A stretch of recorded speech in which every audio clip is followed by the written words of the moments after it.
Welcome to Prabhat news. Chittoor జిల్లా గంగవరం మండలం Kallupalli revenue బూడిదపల్లి గ్రామంలో పూర్వం దళితుల త్రాగునీటి కోసం బావి ఉన్నది. ఆ బావి పక్కన ఉన్న ఖాళీ జాగలో అదే గ్రామంలో బాల కులంకు చెందిన వెంకటస్వామి అడ్డపు ఇల్లు కట్టుకొని ఆ గ్రామంలో తలారి పడి చేస్తూ ఆ ఇంటిలోనే పెళ్లి చేసుకున్నాడు. పిల్లల్ని కన్నాడు. ఆయన పిల్లల వయసు 35-45 సంవత్సరాలు ఉంటుంది. వారి పిల్లలు కూడా పెళ్లిళ్లకు ఎదిగారు. 2002లో ఎస్సీ కార్పొరేషన్ వారు వెంకటస్వామి పేరున అదే స్థలంలో ఇల్లు కట్టుకునేదానికి లోను మంజూరు చేశారు. ఆ ఇల్లు నాణ్యత లేక 2022 పడిపోయింది. అప్పటికే వెంకటస్వామి చనిపోయాడు. 2022 వరకు వెంకటస్వామి కుమారుడు నరసింహులు కూడా ఊర్లో తోటి పని చేస్తున్నాడు. పిల్లలు పెద్దవారి చదువుకున్నారు. మనకు తలారి పని వద్దు, కూలి చేసుకుందాం అని నిర్ణయించుకున్నారు. మేము తలారి పని చేయం, వేరే ఎవరితోనైనా చేయించుకోండి అని గ్రామ పెద్దలకు తెలియజేశారు. అప్పటి నుండి నరసింహుల కుటుంబానికి కష్టాలు ప్రారంభమయ్యాయి. పెత్తందారుల అండతో జేసీబీ తెచ్చి షెడ్డు కూల్చివేశారు.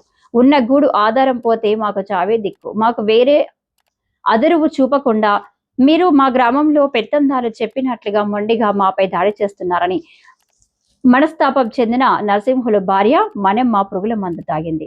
ఈ తతంగమంతా గంగవరం తహసీల్దార్ సిఐ వారి సమక్షంలో జరుగుతున్నా ఏమాత్రం పట్టించుకోకుండా రేకుల షెడ్డు కూల్చడంపైనే దృష్టి నిలిపారు.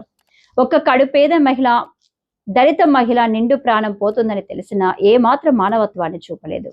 50 సంవత్సరాల నుండి 1.5 సెంట్ల స్థలంలో ఉన్న ఇల్లు కూల్చడానికి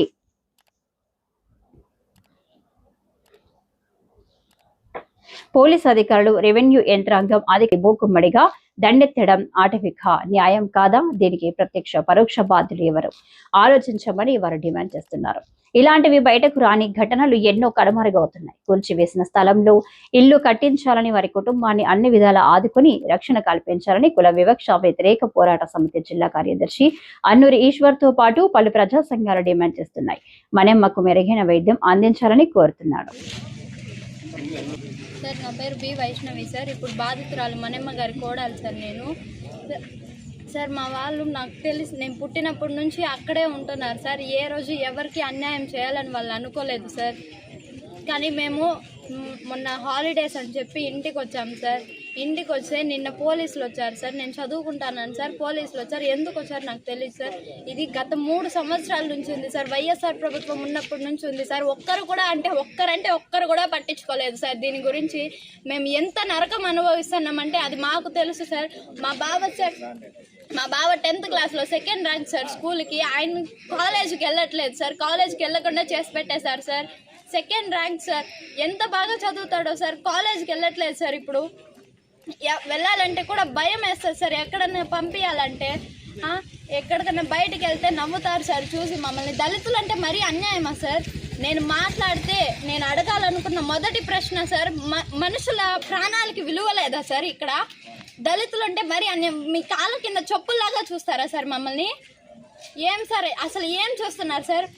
ఇంతమంది, ఇంత పెద్ద గవర్నమెంట్ ఉంది, ఎందుకు సార్ అసలు మీరు ఉన్నా ఒకటే లేకపోయినా ఒకటే సార్? మమ్మల్ని పట్టించుకోకపోతే దళితులు కాన్స్టిట్యూషన్ చెప్పింది కదా సార్ అందరూ ఈక్వలే అని చెప్పి, అయినా పట్టించుకోరా సార్? మేమంటే మరి అంత హీనమా సార్? మాకి మనుషుల ప్రాణానికి విలువ లేకపోతే ఎలా సార్? నేను అడిగిన దానికి మీకు ఏ క్లాస్ చదువుతానమ్మా నువ్వు అన్నారు సార్. నేను 9th క్లాస్ చదువుతానంటే బుద్ధి జ్ఞానం లేదా అమ్మా? ఇట్లా మాట్లాడితే కేసు అయితే మీరు చదువుకోగలరా? మీరు గవర్నమెంట్ జాబులు ఇస్తారా మీకు అని అడుగుతారు సార్. అంటే ప్రాణం మీదకి వచ్చే కూడా పట్టించుకోరా సార్? అది జస్టిస్ కాదని నేను చెప్తూనే ఉన్నాను సార్. ఆమె పడిపోయి దొర్లాడుతా అంటే కనీసం పట్టించుకోలేదు సార్. పోలీసులు ఉన్నా ఒకటే లేకపోయినా ఒకటే సార్. ఆ మేడం అయితే పోతే పోయిందని చెప్పి వాళ్ళ బండ్లో కనీసం అంబులెన్స్ ఫోన్ చేయలేదు. కనీసం రెస్పాన్స్, మానవత్వం లేదా సార్? ఫోన్ చేసి చెప్పచ్చు కదా సార్? లేదు సార్. మళ్ళీ మా మామని అరిచారు సార్. ఏదో బూతు మాటలు కూడా అన్నారంట సార్. బూతు మాటలు అని తిట్టారంట సార్. తీసుకెళ్ళండి అమ్మా, మీకేం బుద్ధి జ్ఞానం లేదంటే అప్పుడు వాళ్ళు ఉన్నది ఎందుకు సార్? కనీసం ఫోన్ చేయొచ్చు కదా సార్? అన్ని జీపులు ఉన్నాయి, ఒక్కసారి తీసుకెళ్తే ఏమవుతుంది సార్? అన్ని మాటలు మాట్లాడతారు కదా సార్. మేమున్నాం, మీకు ఏమన్నా అయిందంటే పోలీస్ స్టేషన్కి రండి చూసుకుంటామంటే ఏం చూసుకున్నారు సార్? అసలు 3 ఏళ్ళ నుంచి వాళ్ళు స్కూల్కి వెళ్ళట్లేదు సార్, కాలేజీలకు వెళ్ళట్లేదు సార్. అంత చదువుకుని ఎందుకు సార్? మేము ఇంకా గవర్నమెంట్ జాబులు ఇస్తామన్నారంట కదా సార్. గవర్నమెంట్ జాబులు ఎప్పుడు సార్ ఇచ్చారు? మా అమ్మ ఏఎన్ఎం చేసింది సార్. ఇంట్లో కూర్చొని పాచి పనులు చేసుకుంటాను సార్.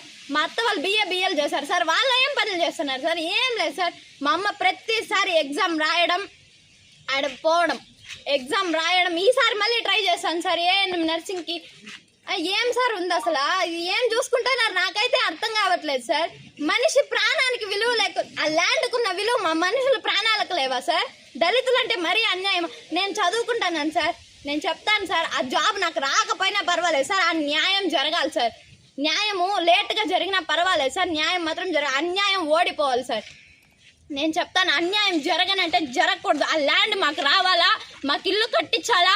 మా అత్తకి ఏమన్నా అయ్యిందంటే ఒక్కరిని కూడా వదిలేదు లేదు సార్. నేను సీఎం దగ్గర కావాలా, ప్రెసిడెంట్ దగ్గరికి వెళ్ళాలి, ఎవరి దగ్గరకన్నా నేను వెళ్ళి మాట్లాడతాను సార్.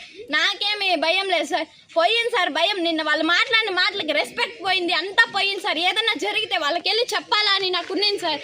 కానీ అలాంటిది ఏం లేదు సార్. నిన్న వాళ్ళు మాట్లాడిన మాటలకి మా నాన్న ముందు జరిగిన గొడవల్లో మా నాన్నకి తలకు పట్టి రాయేసేసారు సార్. ఎవరు వేసారో తెలియదు కానీ మా డాడీని చూడలేకపోతున్నాను సార్. నేను ఎంత ఆ దెబ్బకి మూడు నెలలకు ఒకసారి హాస్పిటల్కి తిప్పుతున్నాను సార్. ఇప్పుడు మా డాడీ వల్ల నడిచే కావట్లేదు సార్, తల తిరుగుతానంటున్నారు సార్.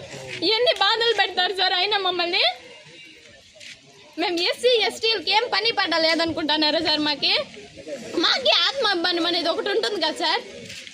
మరి అంత హీనంగా చూస్తే ఎట్ట సార్ మేము బతకడం? కనీసము కాన్స్టిట్యూషన్ అప్పటి నుంచే రాశారు కదా sir, all are equal before law అని చెప్పి. ఎక్కడ సార్ ఈక్వల్గా చూస్తున్నారు మమ్మల్ని? మేము ఏమనుకుంటున్నారు సార్ వాళ్ళు మమ్మల్ని? అసలు మేమేమి జరగలేమని చెప్పి, మేమేం చెయ్యలేము చెప్పలేమని చెప్పి, తలుచుకుంటే మేమేం చెయ్యాలో ఎక్కడికి వెళ్ళాలో మాకు తెలుసు సార్. వాళ్ళ మీద నమ్మకం పెట్టి మాకు న్యాయం జరిపిస్తారని చెప్పి నేను చూస్తున్నాను సార్.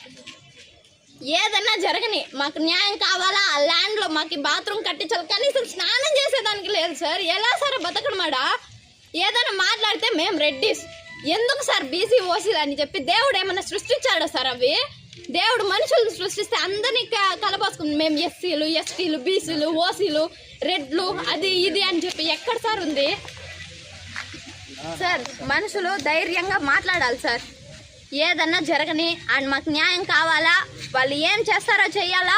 మా అత్తకేమన్నా కానీ మా నాన్నకేమన్నా కానీ మళ్ళీ చూస్తాను సార్ వాళ్ళ కథ. నేను ఎక్కడికి వెళ్ళాలో నాకు బాగా తెలుసు సార్. నేను అక్కడికి వెళ్తే సుప్రీంకోర్టుకి వెళ్ళమంటారా? వెళ్తాను సార్. నేను వెళ్ళి మాట్లాడి నేను న్యాయం జరిగేంత వరకు పోరాటం చేస్తాను సార్.